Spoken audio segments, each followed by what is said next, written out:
Hello, everyone, and welcome back to the show. This is Reservations, and I'm Rain Whalen. And I'm Steven Sassafras.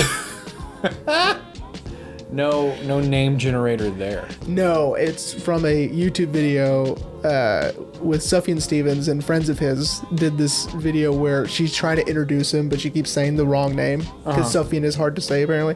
And so she's like, welcome, Susan Sarandon. And like, Steven Sassafras. And that was my favorite one, was Steven Sassafras. Steven Sassafras. Yeah.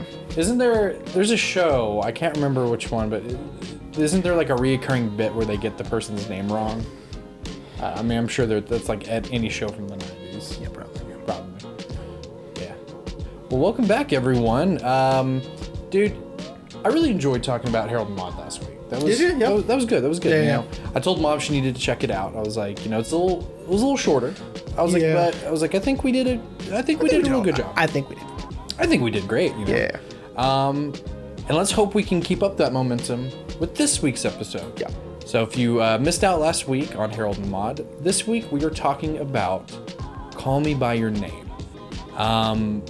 So you also hadn't seen Call Me By Your Name. I had not. So I'm gonna be honest, I was really nervous going into it. Okay. Because I did know the subject matter. Yeah. Not in the sense of, that it would have, not really that it would have made me uncomfortable necessarily, just like, this kind of story, is sometimes can be hard to tell. Sure. And I think the movie was awesome. Like I really enjoyed it. It was really sweet, really loving, and I honestly thought the worst because it's considered a drama. I was like, oh man, something's gonna happen to someone. Yeah. And it does have a somewhat happy ending. Sure. I mean, kinda, but it was good. It was really good. I really enjoyed it. I'm actually very disappointed in myself that I waited so long to see it. Yeah. No, I understand. Yeah. I mean, now you can open the door to watch the other ones. Yeah. Like Moonlight, Brokeback Mountain. Yeah, I definitely want to check out Moonlight now. Yeah, Moonlight's so good. Definitely Brokeback Mountain, because I do love Jake Gyllenhaal. Of course. But yeah, so, Jeremy, where should we begin with this? Or do you want to continue? Well, actually, before we get started with the actual plot and whatnot, why this one? Again, it's on your list. So it's on my list, mainly because, again, it was one that I really wanted to see. I'd heard nothing but high praise about it, and I'm going to give you a little pass for last week about what you said about Armie Hammer. He does awesome. So, Armie, man. To my knowledge, he has not forced anybody to do anything. So it's just a weird thing he's into, as far as I'm concerned, and that is not illegal or to be disparaged. Yes, it's weird and gross weird, and maybe even a little defamed. But career ruining? I don't think so. Well, I mean, we're not gonna get into that. Yeah, tell his wife that is what everyone's yelling at me, and I understand. Anyway, but you know what? He did great, and so of course, the movie came out in 2017 before all of that controversy. Yeah. And and I'd seen Armie in a few things, The Social Network being one of the biggest things I ever saw him in. One of our podcast episodes. Do you remember which one? Hang on, give me a second. Sure. Yeah, take your time. Give me a second. Oh, this is riveting. I don't remember. It's Nocturnal Animals. That's Nocturnal. right. That's right. But at the time of knowing who Armie Hammer was, I'd only seen The Social Network. Yeah. And you're gonna laugh. Lone Ranger. The Lone Ranger. He's a Lone Ranger. Yeah. I saw that in the theater, and I wish I hadn't. It's on the shelf over there somewhere. Oh, that's unforgivable. But anyway, and then of course, I'd been hearing so much about this at the time. New actor, Timothée Chalamet. He was awesome, and I just never got around to it, mainly because then I did hear of the subject matter about this budding relationship between a teenager and this young man, and not necessarily that made me uncomfortable. It just, I was like, maybe it's not the movie for me. Yeah. You know, but then the more we've done this, the more I've kind of broadened my horizons with movies. I was like, you know what, it's time. I think now is the time to finally sit down, watch this movie, appreciate it for what it is, and I did, and I really enjoyed it. I'm very glad I bought it physically. Yeah. So now I can rewatch it. When Ashley came home from work today, I was like, well, technically this is Saturday. Oops. She wasn't at work. Anyway, when she came home, I told her, I was like, you know, you would really love this. I think you would really enjoy this movie. Yes, there's a few, you could say, awkward moments. Sure. Yeah. I would say it's full of them. But it was still a fantastic movie. It was beautifully shot. Yeah. Beautifully acted. And kind of reminiscent of our Single Man episode about this movie about love. And in this one, a very sweet and maybe I'm wrong, kind of innocent love, in my opinion. But cool. anyway, I mean, that was just me. So I mean, like, I enjoyed it. I mean, again, cast was great, especially our boy Michael Stahlberg. Yes, of course. He was awesome, and I just want to say, Timothée Chalamet has had 2 great actors play dads for him in movies. Well, no, 3 because of Dune. Right. But Steve Carell in Beautiful Boy, which will happen sometime later this season. Sometime. And now Michael Stahlberg. I think they pair him with a father figure really well. Yeah. And I think every actor they've paired him with to play his father, whoever's casting these movies are knocking it out of the park. Yeah, good job, casting directors. You're doing great. Okay, so Jeremy. Yeah. How would you like to tell people about this movie? Where should we start? Well, I mean, we can start just bare bones, right? We Bare can bones. start, with what is this movie about? So, try not to go too long. This young man, Elio, and his family live in Italy. Somewhere in northern Italy. Northern Italy, yeah. And they host graduate students every summer. Mm-hmm. His father's a professor of something. Archaeology. Thank you. I looked it up. Oh, thank you. And every year they host a graduate student to help with research, study, and things like that. I'm assuming for college credit. Yeah.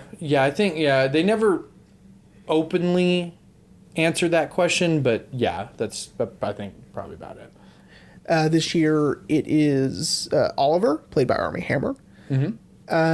And at first it's sort of awkward between the two of them. It's more of a competition sizing up in a way. Yeah. It's more of an intellectual sizing up, right? Because we have these moments of presenting their prowess and whatever they're good at. For Chalamet, it's music and general literature, history knowledge, and of course for Armie Hammer, for Oliver, it's his archaeology knowledge, his linguistics knowledge, or etymology. Oh, okay.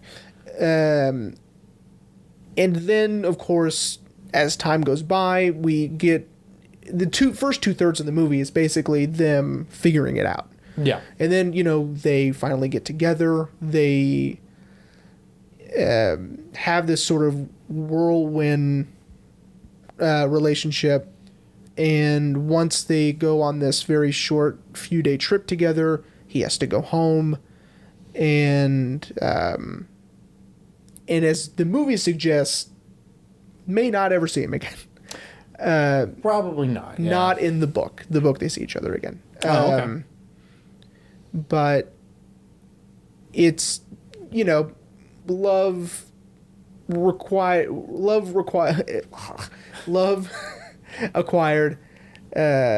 lost. If you want a more in-depth on that, go back and listen to our Before Sunset episode. Yeah. There Yes, you go. absolutely. I mean that's a very extreme case of this movie's themes. But, I would say. But similar. These two people meet, they fall in love, and then they have to say goodbye. Right. But anyway, yeah, and and it's very awkward at first. Elio does not like Oliver at really. all. Even calls him arrogant. Yeah. And because he doesn't like how Oliver just says later to everyone. You could argue that he is trying to convince himself not to like Oliver, yeah, right? Yeah. He's and by telling other people that he thinks he's arrogant, he wants other people to say, "Oh yeah, you're right. You're right in saying that." But instead, people are like, "I don't think so. And I don't think you think that." Right? Mm-hmm. It's not only you're wrong, but you don't even believe that either. So, and again, this movie is very strange with this sort of subject matter. Number one, it's not a gay movie. No. Right? Not at all. These gentlemen aren't necessarily, straight homosexual. No. That was a poor choice of words. 100% homosexual. They're not yeah. either gay or straight. Right. They ebb and flow. I saw in an article it was more bisexual, pansexual, right? Yeah. For both of them. And see, I was thinking that, because, sprinkled throughout the movie is Elio, and maybe kind of building off of what you were saying, him trying to convince himself that he doesn't like Oliver, Elio trying to have a, consensual heterosexual relationship. And does with Marcia. Yeah. And seems to actually very much enjoy it. Yes. But there's something about Oliver. It's almost like he's using... Marcia. Thank you. Marcia, I didn't know how to say her name. Well, I'm going to be real. When they first introduced her, I thought she was his sister. Because she's, he's got side-by-side beds in his room, and she's on one. So I was like, okay, maybe they're brother and sister. Right. And then as the movie develops, I was like, what's going on? And then... That's funny. And then it's implied... Then I don't remember where, but, they pretty much say that, like, they're childhood friends. I was like, oh, thank God. Right. Oh, thank God. Oh, phew. Yeah, because that would have gotten real dicey.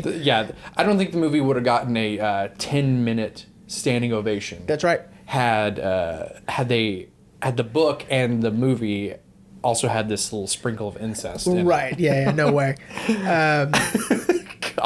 But, I think he's using her really for, at this point anyway, the physical aspect. Mm-hmm. Right? Until he gets it from Oliver, then he really kind of doesn't need her anymore. Because he uses Oliver for intellectual stimulation and emotional stimulation, not just physical, right? Because at that point, that didn't exist between them, right? Mm-hmm. Okay. I read an article today. Is this the 20-page article? Oh, okay. No, we'll get to that one. Oh, God. This one. If you're watching, if you're listening, Jeremy just held up a piece of paper. I held up several pieces of paper. I think it's 4 or 5. This is by Richard Brody from the New Yorker. Richard Brody also wrote one of the ones I talked about in Mank when we were doing that episode. Okay. He does not like this movie. Really? And I thought that was important to get a sort of jaded side of this. It's easy to say this movie's amazing because, a lot of it is. Yeah. Right? Not according to this guy. Okay. Yes, this movie is very good.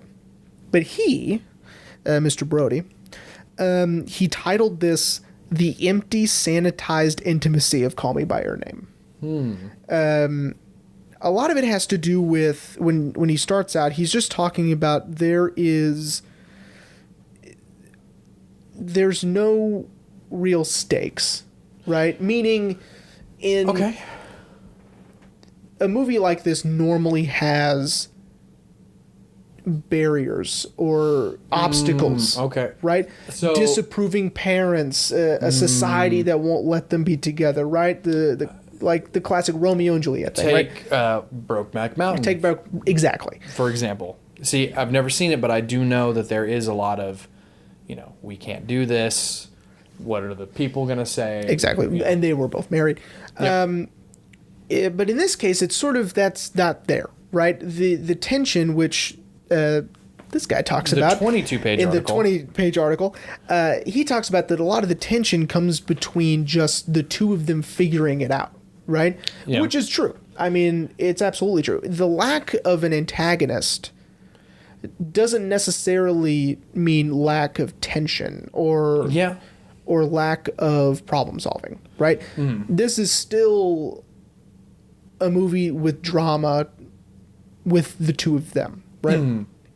Well, and there still is a little bit of that, like when Elio first tells Oliver his feelings, Oliver says, we can't really talk about this. Right. And this is to Brody's point, which is they don't talk about it. He says they're the most tactic of friends and the most silent of lovers. Meaning that they talk about literature, history, etymology.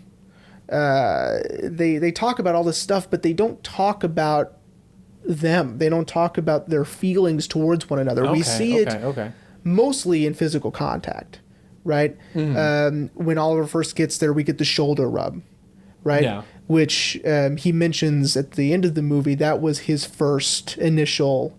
Like, hey, right? Yeah. That's a pulling of a pigtail, if you will, on the schoolyard. Oh. Nailed it. I was like, what are you talking about? And I was like, oh, you mean children. Yeah. That was... And even in that instance that you're talking about, which is, when they're out in town and they're saying it without saying it, right? Like they're speaking in incomplete sentences. Because they're walking around that World War I memorial at opposite sides, which I love that shot. Yeah, I love it's great that they walked around on opposite sides. But then, then Elio says, "Because you're the only one I could talk to about this." Wink, wink, wink. Nudge, nudge. Nudge, nudge. Right. And Oliver picks up on it. Right. I wouldn't have. Right? Because I maybe just because I don't have feelings for Timothée Chalamet. Sorry for everyone out there who thinks that's crazy. He's listening now, and now I know he's so upset. He's wiping the tears away. Like, okay, fine. Then. Yeah, he's staring at a fireplace, thinking about me now, and I'm sorry, Timothée Chalamet. No, but Brody has a point. Brody has a point that in this version, I'm sure the book is a little bit more in depth. Okay. But in this version of the story, our storytellers don't care about the characters, just the story as a whole, right? The getting from point A to B to C, right? Okay. It's not a character study, which I think Brody was expecting. Again, that has a lot to do with film criticism that I don't think people realize, is people go in with expectations, and then if that's not met, no matter how good the movie is, they're still mad about it. If you want more of that, listen to our Birdman episode. Yeah. Because there's a character that was written for that purpose. Right. So, anyway, well, that makes sense. With a movie that has this kind of subject matter, you expect it to do a deep dive into the characters, how they're feeling. And I think maybe that's why I really liked it. It's because I didn't care to know how long Elio had been thinking about this. Like if he had always had these feelings, and it wasn't until Oliver that he acted. Like I didn't care. It's just right. These two people fell in love, and yes, they just happened to both be men. And I think there's a legitimate reason for the way the movie is structured, and we'll get to that. Okay. But in here, he mentions the lack of an antagonist. Okay. Right? It says they're in keeping with the story of a love affair of mutual discovery that is sheltered from a social circumstance, from prejudice, from hostility, from side-eye or religious dogma. Like this stuff doesn't happen in this movie. Even his parents are like, yo, that's rad. He's super. Yo, dude, he's hot. Good job. You pulled down the 10. That's what I'm saying. You know what I mean? Like, that's what Michael Stahlberger's doing at the end. But, but what makes that sequence at the end, that monologue that Stahlberg gives, which is amazing, by the way. Yeah, amazing. In here, Brody says that that's the most dynamic the movie gets, because it seems to be the director's most excited about this. Like he was less excited about the other things, and you can sort of feel that on screen. I don't know if I believe that. But, neither do I. but again, it is a very third-person movie. We're not in anyone's point of view, really. We're seeing everything from a distance. The movie was shot all on a 35mm lens, whatever that means. And I almost pretended to know. But I decided imagine? I'm not going to fake it with you guys. And I just thought that was an interesting trivia. I was on IMDb. Mm-hmm. And that was interesting because he kept it the same. You know? Yeah. I think the most creative the movie gets, and the point where I was like, oh, I liked it, that was cool, was Elio's dream is in a warm-colored negative. Yeah. Which I really liked. Yeah. I was like, oh, that was cool. And I was like, oh, it's over. Yeah. You know? And I will be honest with you. I got bored. There are moments in this movie where I was like, I need this to pick up a bit. But there's a point. There's a reason for that, and we'll get to that. Yeah. I mean, okay. So I could see that. I could kind of see what did you say his name was? The guy who wrote Brody, that. Brody. Yeah. Richard Brody. Richard Brody. I could see what he was saying about the end of the movie with Michael Stahlberg, you know, giving this beautiful monologue, essentially telling his son, I accept you. Mm-hmm. I'm not mad about it. I think it's great. And I could see where he's saying where the director, Luca, I'm not going to try to pronounce his last name. Yeah. I just know his first name is Luca. Yeah. Was more excited about that. But I think what it was, and this is to me, I think it was his way of telling the audience, hey, look how happy his dad is for him. Like, yeah. This doesn't have consequences. This doesn't, you don't have to feel like he's going to tell his son, like, oh, well, you need to get rid of those feelings. Like, right. You know, and it's this father telling his son, like, I accept you. Mm-hmm. I'm so happy for you. You know, even telling him, I'm envious that you found this. Yeah. You know, and I see where Robert Brody's coming from, but at the same time, I think that was the cue from Luca to tell the audience, hey, everything is going to be okay. Like, everything's good. Yeah. Because, you know, I started to have that feeling. I was like, oh my God, like, even though I suspected his parents knew. Yeah. Like, why would they be okay with having their 17-year-old son go with this 24-year-old who, yes, who's been living with them for 5 weeks, but why would they let them go off on an estate just to themselves? And it's because I think they knew, and I think they wanted them to have alone time, essentially. Sure, and you know, express these feelings and, you know, see where it leads. Yeah. Right. As long as it didn't hurt anybody, which it didn't. Of course. Which it didn't, except for that part of Elio vomiting while they had a night on the town. There's a reason for that, and we'll get to that. So Austin Daniel wrote this, and he writes for Scriptophile. Okay. So that's where, instead of just the movie as a whole, he takes the script. How he gets it, I don't know, but he analyzes the script. I'm sure he can ask for it. Within the parameters of film analysis. He uses the focal point to be the script, right? Okay.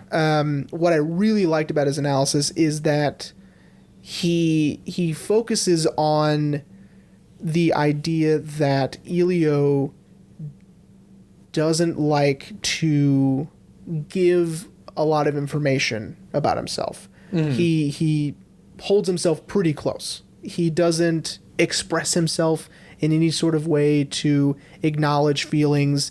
He even mentions to his dad and Oliver that if only he were brave enough, next time he and Marzia would have sex. Yeah.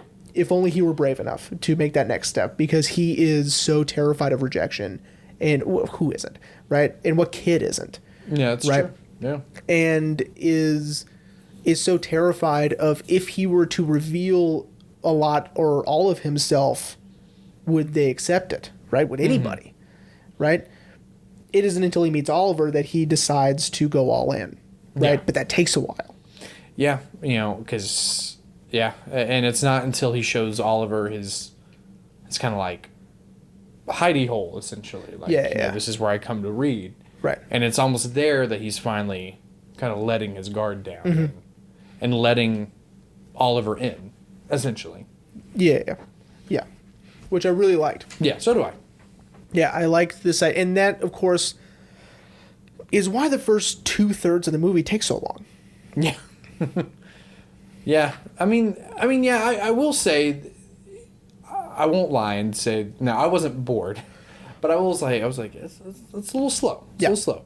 But I loved all their interactions. Like, even they were awkward. Like, one of my favorites is when Oliver, asks Elio to read this letter that he got, I guess, about one of his papers. And he's like, that was the nicest thing anyone said to me in months. And he's like, really? And he rolls into the pool. Like, I was like, that's pretty funny. Because Elio's like, wait. Yeah, and, and I really liked it. Like I said, I did also feel like, okay, come on, it needs to pick up a little bit. But I also enjoyed the pacing simultaneously. So do you want to get right into it? Do you want to know why it's paced this way? Do it. Let's do it. Okay. And I'm sure you felt it without knowing it, which is a genius move on these guys' part. The way they structured this thing. Okay. Is once they're together, it's over so fast, right? Yeah. And that's to sort of, it's to highlight the wasted time, right? So yes, both of them felt this way from the beginning, pretty much, and yet they wasted so much time by feeling each other out, seeing what showing off what they can do, maybe being a little antagonistic toward one another, and and then again trying to be like, well, is he noticing me? Was I too harsh earlier? All of that was wasted time. And so when they're finally together, it's over so fast. Yeah, it's about they finally get together, I think, around the 45-minute mark.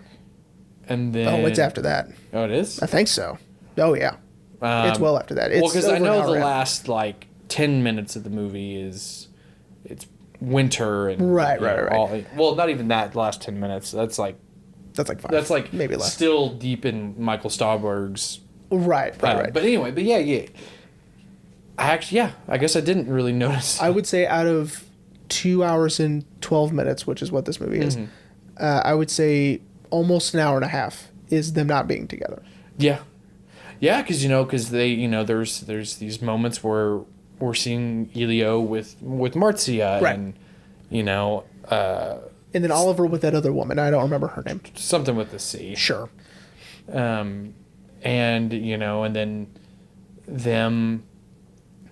going into town together and going on adventures. And then the kiss sort of starts it. But even then, there's still a lot of this kind of dead time. Right. And then when they finally have sex and sleep together, that's, when it starts to... We're almost over by that point. Right. And I'll tell you, the moment that... I don't think I need this anymore. I'll pick it back up if I need it. The moment that I think in the book for sure, because he talks about it, Daniel talks about it in the book, but he also talks about in the movie, and it's an awkward moment, but it is solidifying Oliver's complete acceptance of Elio. And that's with the peach. It was a peach, right? What was that? Yes. Okay. Oh, and I knew that was coming because that was something else I knew later on. Yeah. Was the infamous peach scene. In the book, he eats it. Oh.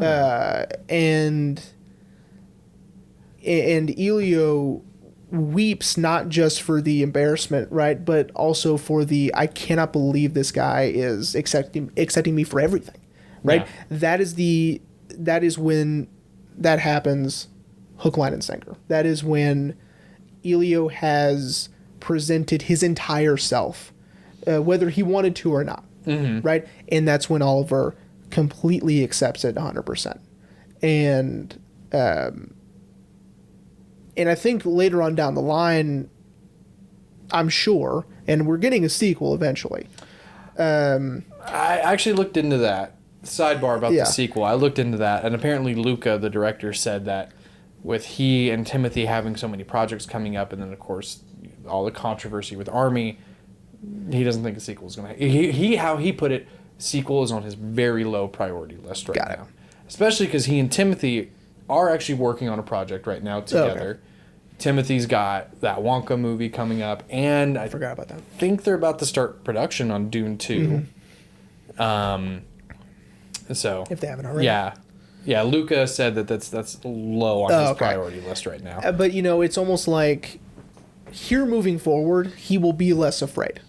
Yeah. To offer up all of himself to people that he deems worthy, right? Yeah. Or wants to, or whatever. Now, I'm assuming for the movie, the reason why he doesn't eat the peach is because I'm assuming they thought that audience would find it gross. Who knows? I figured if he were to eat it, what's the difference? Because he was already, Yeah. He was already handling it. So, I mean, it's like, what's the difference to me? I don't know why he didn't. Honestly. I feel like kind of what you're saying about what happened in the book, I think that was also... it's also different to read it, I think. That's true. But I think it was also Oliver showing Elio that he accepts him. But I think, Elio was more upset with the fact that, we have all this wasted time. And in the movie, it kind of seemed like Oliver was sort of not necessarily teasing him a little bit, but playing with him. Like, what? Like, watch this. Yeah. But that makes sense why that would be in the movie. Why that is important. It is important to their relationship. Exactly. Yeah. And to the point you were talking about earlier is where I would say Elio is at his most vulnerable and simultaneously his happiest is in that moment. Embarrassing aside, right? Embarrassment aside, I think the saddest, I think, is when he is abroad with Oliver and they're on their trip. Oliver is interacting with other people, right? And he is dancing with that couple, right? Or that woman at the, what is it, a church? I don't know what that was. Yeah. I don't even know where they were. Yeah, I missed that. Yeah, they were just like on a night on the town. Yeah. And he hears music and he's like, come on. And it's just these, I'm assuming a couple and their friend just with their car doors open listening to music, and Oliver like grabs the girl and is like, come on, let's go dance. So when Elio sees that, he is seeing Oliver interacting with other people, and he is realizing, probably for the first time, that once they leave, Oliver will now share himself with other people, and he can't stand that. Because, again, they just got here, right? They just got together, and they are, but the fact that Elio is now realizing it's finite. It's on borrowed time. He vomits, right? And yes, it's sort of silly, but it isn't, right? Because that's his first realization that it's all going to be over. Yeah, and it's and I think this is where the drama comes in is how heartbreaking the movie is, that these two have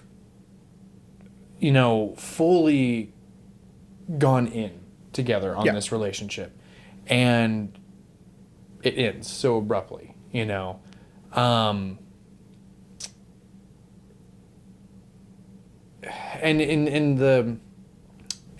their quote unquote sex scene together is also really, really sweet, because and I'm pretty sure they had sex multiple times. I'm pretty sure it was at least 3. But intercut between that is, this sweetness and this softness, where we get the title of the movie. Mm-hmm. Call me by your name and I'll call you by mine. Yeah.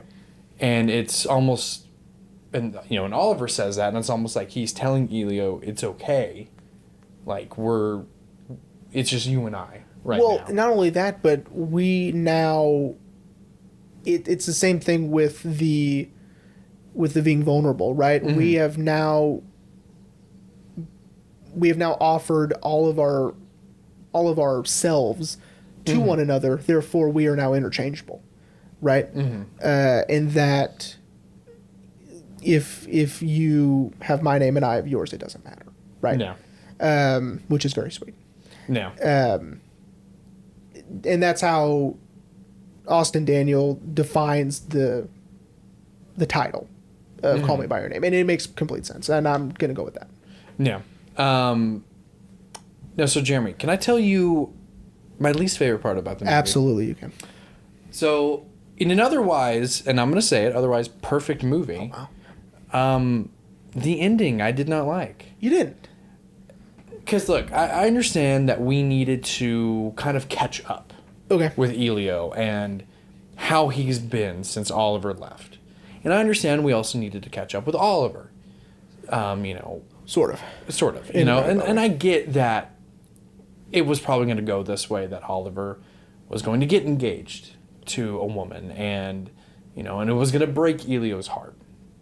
But truth be told, after that conversation between Michael Stahlberg and Timothy, and he says, "Does Mom know?"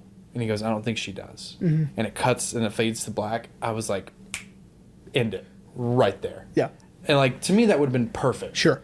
But I get it. We as the audience, we needed to see where these characters are now in their lives. This was summer. Let's fast forward a few months later. Where are they now? Mm-hmm. And I get that. Most dramas have a where are they now? An epilogue. Ending. Correct. But I just, as soon as it faded to black, I was like, is that it? Like, oh. And then I kind of clicked my Apple TV remote and I was like, oh no, we still have 6 more minutes. We still So that's the only thing I didn't like about it. It's just because I feel like that ending was just great. To end it on that line. Does Mom know? I don't think she does. Mm-hmm. But of course, again, with the epilogue, we also learned that his mom either finds out or he tells her. Right. Because, as he says, they know about us. Yeah. And, it just, I get it. I'm not gonna do that again from Mother, but I get it. We needed to see where these characters are now, but. And of course, to me, I love. Well, we'll get to it. I do want to say in the book it's 15 years later. Oh, holy shit! And they meet in person. They run into each other in person, and Oliver is married and has children. So by that math, Oliver would be 39, and Elio would be 32. I guess so, yeah. Yeah, because they're 7 years apart. Yeah. Well, I don't know if they're 7 years apart in the book, but it's 17 and 24. Yeah. So, see, that would have been a very interesting ending for the movie, but I'm glad they didn't do it. I'm not really happy with the ending, but I'm glad they did it the way they did it. Mm-hmm. Just them talking on the phone. Well, yeah, and of course then there's that distance, right? We don't see Oliver. Oh, yeah. We just hear him. Oliver. Yeah, we don't get the kind of run-of-the-mill cut back to him on his phone. Right, which I wouldn't have liked. Or that split down the middle. Which I also wouldn't have liked. We just hear his voice. Right, and I do like that not only does Oliver acknowledge their time together, but by saying I remember everything, it gives Elio permission to hold on to all of it, not just not just bits and pieces, not just not being coy about it, not just saying, oh, that was Oliver, he was a student of my father's, you know what I mean? Yeah. He could be open and honest about all of it. Yeah. Right? This isn't it's Oliver's giving him permission not to be so secretive and not to hold those cards to his chest, Right. which I really liked. Now, I will say I did like how they did the credits. See, I was going to talk about that. Yeah, I did really love that. Yeah. That we just stay on Timothy, and he's crying because he's clearly remembering, and he's clearly thinking and missing Oliver. Right. And I will say, 9 times out of 10, most films, and I'll be honest, that aren't Marvel, I tend to not sit through the credits. Yeah. But I was like, oh, is anything gonna change? And I do love that his mom walks into frame and gently says his name, and he turns around, and then that's where we finally get the final cut to black. Right. So I mean, even though I didn't really appreciate the end, I did like the final sequence. Dude, that credit sequence I love. Yeah. I just, to me, I love it in audio version as well. When the audio keeps going, but the credits start rolling, right? That I love too. There's a few examples of that. And it's not going to be through the whole thing, right? But in Black Swan, you can still hear the audience cheering during the first part of the credits, which I really liked. Maybe it's just an Aronofsky thing. I think that also happens in Requiem for a Dream. But Maybe. But anyway, I love it. It's been a while since I've watched the Requiem. Since we did the episode. Yeah. But I love the continuation of the story over top the credits. That it's sort of like, hey, it's over, but not really. Yeah. Right. Yeah, and again, I really did love that, because I love that it did, like, I love that the credits didn't really feel like edited onto the screen. It just had like this depth to it a little bit. Yeah. And I just love that we stayed on Timothy, that kind of going back to his dad's monologue, he's allowing himself to feel the pain and the sadness, and the longing for Oliver, because that was a part of the monologue that I loved, that his dad is like, I know you're feeling pain and I know you're feeling sad, feel those things, Right. don't try to push it down, don't try to hide it, like, feel it, embrace it. That way you don't, I'm assuming, hate yourself later on, because you've taught yourself not to feel anything. I think what Brody in the article mistook for care into that scene, I think he mistook that, which is what it really was just tremendous acting. And I think it was Michael Stahlberg commands the screen. Absolutely. To me, he's the greatest character actor working right now. If you need examples besides our Hugo episode, fucking go watch Boardwalk Empire. Oh yeah, Boardwalk. Okay? Go watch Boardwalk Empire. Shape of Water. Oh, that's right. Yeah. I mean, dude, there's so many. I can't name them all. He is in so many Isn't he things. also in A Single Man? Is he in A Single Man? Yeah, he's the main character. He is a single man. No. That's, what are you talking about? Oh, A Serious Man. Serious Man, my bad. Yeah, I was like, what are you Because talking didn't we even say that in our Single Man episode, that those movies came out around the same time? Yeah, they're I meant A titles. Serious Man. A Serious Man, yes, and that's a tremendous movie also. That's from the Coens, isn't it? Yeah. Yeah. That's Shout out Coen. to the Coens. That's Cohen. But yeah, no, I agree. Yeah, Michael, he runs that scene. And again, great acting from Timothy, just Of course. being very, very reactive. Yeah. Because I assume, thinking of it from the character standpoint, I assume that Elio wasn't expecting his father to be so supportive. Right. Maybe... I agree. I mean, the movie tells us that his family is already very supportive of anything. And they have a very loving relationship and a Like great with Sonny and Cher. And that's what they called that gay couple. That gay couple, yeah. Yeah. Mom calls them that behind their backs. Oh, so... Well, then that's on you then. But, it was such a great monologue, and I just love that this dad knew instantly, all right, my son's in love and he's hurting from love, and that's what this is. And he knew that it wasn't Marcia, it was Oliver. Yeah. Well, and also because they didn't really kind of know about their Marzia and his breakup, kind of, sort of. I mean, probably not. But again, there's a lot of what seems to be, it's the opposite of like Ozu, right? When we did Good Morning, and I did that sort of like shallow dive into Ozu, not a deep dive. Yeah. It's a shallow dive, where he won't let characters talk off screen. He won't let something happen off screen. Here, a lot of stuff happens off screen.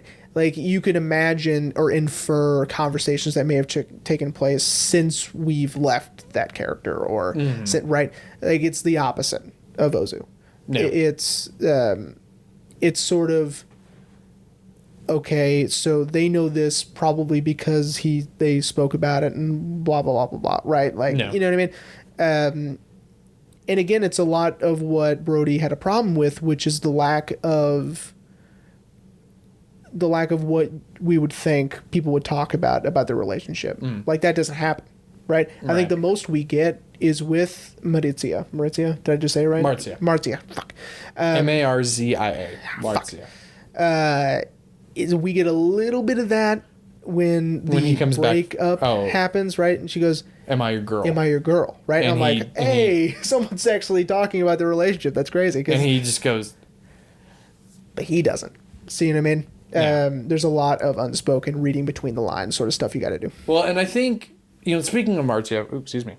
You spit everywhere? I know. Oh, Jesus. I mean, people listening didn't see that, but anyway, it's funny you bring that up, because I wasn't expecting Marzia to accept that, when he comes back from the train station, and she's like, I love you.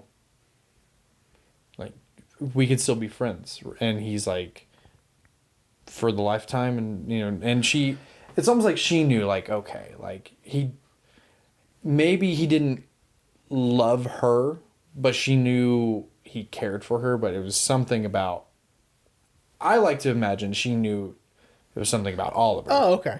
Oh, that's interesting. I mean, I could be wrong. No, I mean, you can take whatever you want. I mean, I could be reaching, but I did like that she, she still is like, I love you. We'll still be friends. Even though, as, comedies have told us, it's hard to go back to being friends after you've had sex, Maybe, yeah. But who knows? I mean, this is happening in Italy, so maybe she is going to be cool, like, just going back to friends. Yeah, I mean, and she's French on top of that, so... That's true. It took me so long to realize she was speaking French. Because of everyone speaking Italian, and just a foreign language to me in general. Well, and Timothy, his whole family, they hop back and forth between French and Italian. Right, so. and English, and so yeah. I'm just, I'm like, wait. Because every once in a while she'll say a word, I go, wait, that's French. And then in the script, in the script-o-file thing, in the script it does say, when her dialogue, it says in French. And then it'll have it in French, and then the English. Yeah. Yeah. And so she is speaking French, which means he's trilingual. Yeah. Well, I did read that Timothy learned Italian and learned how to play the piano for this movie. Unreal. And the piano playing is really good. Oh, dude, he kills it. If they ever did like a history of jazz movie, they definitely got to get him involved in some way. Well, I hate to tell you, but not on screen. No, it's the history of jazz. I know. Not on screen. Yeah. No, he's Ryan Gosling. And yeah, he's going to just white-splain jazz to everybody. Great. Can't wait to see that. I mean, okay. Ryan, we love you, buddy. Can I tell you, I can hear Zach screaming at the phone. You know what he's saying? What? You guys haven't talked about the necklace yet. And he's right. His Star of David. Yeah. So, so what this is, which I love, is and this is the noops I forgot. Well, we're not at the wrap up yet. Though. Well, I know, but I mean, it's been a while since we've even touched on, and I've said it several times, and I hate to keep bringing it up, but it's his guard is up, all the time, and what's a great indication of that guard going down is the Star of David, right? Yep. Because I love the line where he says about his mom. You know, mom says that we're Jews of discretion, right? Because as he says at the beginning of the movie, besides you, we're the only Jews in this town. Right. And again, they have this sort of back and forth about what it's like to be Jewish in places that are not predominantly Jewish, right? Like they are the only Jewish people and have been for a while, right? Yeah. In anywhere they go. And this is sort of, especially with Elio, this is another example of you could replace Jewish with homosexuality, right? And, you know, whether he knew he had feelings for Oliver or for men in general up until that point, he wasn't letting himself believe it or outwardly do anything about it, right? Right. And so with him throwing that Star of David on his chain, right? Well, no, I think it was a separate necklace. Oh, okay. Because so I think he still kept he that. still had the other that one on? very thin chain. But Yeah. then because when he's swimming, and he pops up, and Dude, that's when we see it for the first time. That reveal, yeah, it was so cool. I thought it was genius. I almost wrote it down, but I'm like, I don't want to write anything down. That was such a cool reveal. Yeah, he pops up from the water. We see the back of his head, and his head twists around, and it's in his mouth. And it flops out of it. Like, we don't even see it at first in his mouth. And then he kind of like flicks his tongue, and it drops out of his mouth. And you're like, he's wearing the Star of David. You know what I mean? Like, that's so interesting. And the fact that Oliver's getting to him. You know what I mean? Yeah. Like, he is now... Yeah, because Oliver has worn it he's worn his the entire movie. Right. See, at first I thought Oliver gave it to him, but then in a later scene you see Oliver still wearing his. Right. So I was like, oh. Which means Elio went and got his, because he did say that his mom gave him one. And so he went and dug that up somewhere. Not only to just give it a try, but also to show Oliver that you're important enough that I listen to you and I am trying something that you do, right? Right. I am almost emulating. I was just about to say, Yeah, and so I thought that the necklace thing was incredible. Oh, It was a great representation of his willingness or unwillingness to be his entire self. Yeah. Which I thought was interesting. Oh, yeah. And using religion and Judaism for that is really interesting. Yeah. I really loved this, how religion comes into play in the film. You know, they don't touch on it a lot, and it's not like a big part of the movie, but, Judaism is something that, Oliver identifies with. As he says at the beginning of the movie, I grew up in a small little town in New England. I know what it's like to be the Jew out of place, which I thought was a real funny line. Yeah. And how the Pellmans, that's her last name? Pellman? Elio's family. Yeah. How Is it? they kind of practice a little bit of everything, since they're Italian and American and Jewish. Right. When he says, you're like, oh yeah, last Christmas, and he's like, Christmas. Christmas. Like, but then at the end of the movie, we see them celebrating Hanukkah, Right. which probably implies that Elio has said, like, hey, we should celebrate Hanukkah. Maybe, year. or they're never at the same time usually, so they can Yeah. do both. That's true. Yeah, because Hanukkah's usually 8 days before Christmas. I mean, it is an 8-day celebration, not necessarily that many days behind Christmas. Right. It depends, but it is an 8-day thing. Well, yeah, no, I knew that. But that doesn't mean that it's, that doesn't mean day one is 16 days before Christmas. It just means, it's just before Christmas. Okay. Sure. Well, anyway, but I did really like how Judaism was shown in the movie. You know? A way to kind of, shout out to our lobster episode, kind of a way to have these characters have some other connection. That they're both Jewish. Yeah. Yeah. And I also, again, can't talk enough about the reveal with Elio. Like that reveal was so cool. I know. I was like that's tight. I know, and I was like, I don't know who to give that credit to. You know, Yeah. Like you could say it's the director, but also the Like, timing is so good that you got to give it to both, I guess. Yeah, like what if Timothy Chalamet. was like, hey, like what if I did this? Yeah. And I've watched him in interviews and like actors roundtables, and he definitely seems like the type of actor to collaborate with his director and be like, hey, let me try it this way. Right. Yeah. I mean, it was really good. Yeah. So Jeremy, Yeah. are you ready to wrap up? Yeah. I'm ready to wrap up. So what did you think about the movie? Since you also went into this with fresh eyes. I liked it. I liked it a lot. A movie like this, with this, it's very good. Mhm. Again, yes, I understand the slow aspect of the first 2/3, right? It makes sense. It's by design. I mean, I give it a 4 on Letterboxd. Nice. So, is it the best one? Is it as good as Brokeback? To me, no. I think Brokeback beats it, but again, that's comparing, and why do that? I enjoyed it, and of course, Chalamet's performance is great. I'm always down for a Stahlberg performance. Absolutely. I'm a big fan of the remake of Suspiria, which is also this director's. Yeah, I looked movie. into that. Yeah, because yeah.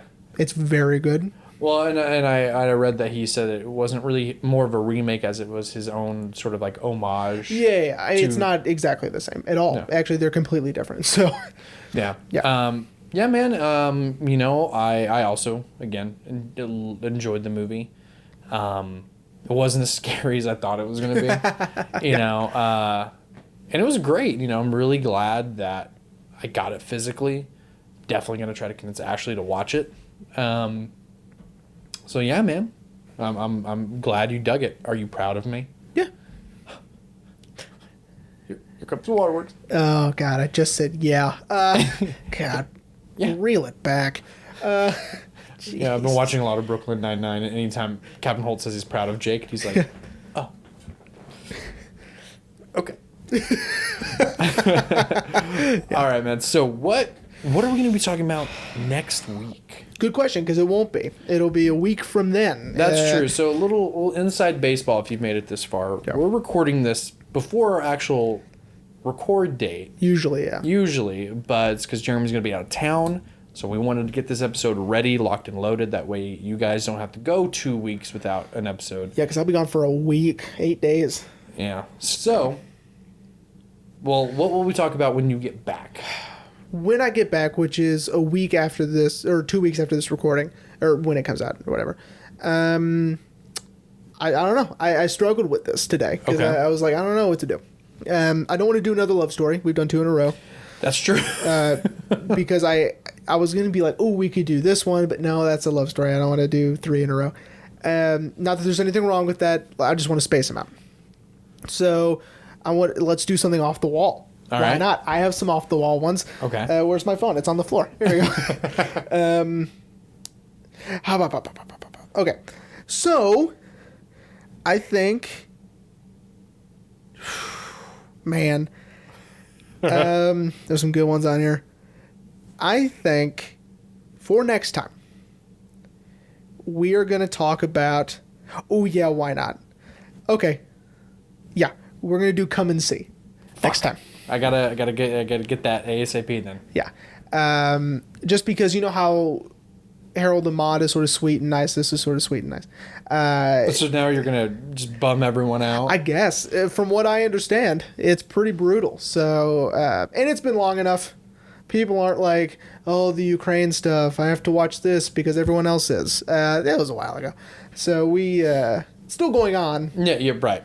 But as far as news cycles and public consciousness, it was years ago. So, next episode, we're going to talk about Come and See, which is a very intense anti-war drama. I was telling my father-in-law about it. I was telling him how I need to get it because I try. The only movies I tried to get that were on your list were the ones that had a Criterion release. Right. Because if I hated some of the movies you picked, then like when it comes to Criterion, as I told you, the axiom of my collection is even if I didn't like it, I'll keep it. Like Sure. that's why the original cut of Justice League is still on my wall. Right, and that's why you have The Lone Ranger. That's why you have Lone Ranger. Which, by the way, that's what people should be mad at. Yeah. For Army Hammer. I don't know why people are mad about this other thing. They should be more mad about that, but whatever. Well, anyway. But yeah, so I was telling him about it and told him that it's a German film about World War II. Russian. Are you sure? Yeah. Are you sure? Yeah. Are you sure? Yeah. I'm 90% certain it was said German. All right, here we go. Oh God. Well, anyway, and I told him that it's about World War II and that it was, an anti-war film, and he was like, "Really? Anti-war film? From Germany or Russia or Germany or Russia or Germany?" Country of origin, Soviet Union. I swear to God, I read that it was Germany. Anyway, It's fine. Haley's gonna have to deal with me either waiting for me for 2.5 hours or sit there with me for 2.5 hours. She's not gonna like either option. Well, maybe Future Rain will actually put up the correct one. But Yeah. anyway, yeah, man. Well, I'm gonna have to get that Yeah. as soon as possible. Yeah. The cover is just devastating. I know. Yeah. I've seen it a lot of places. I can't wait to watch this thing, man. It's really gonna bum me out, and I'm really excited about it. I mean, we did a whole season over bummers. So. Yep, sure did. All right, everyone. Well, we hope you enjoyed this a little longer episode of Call Me by Your Name. We will see you next week for Come and See.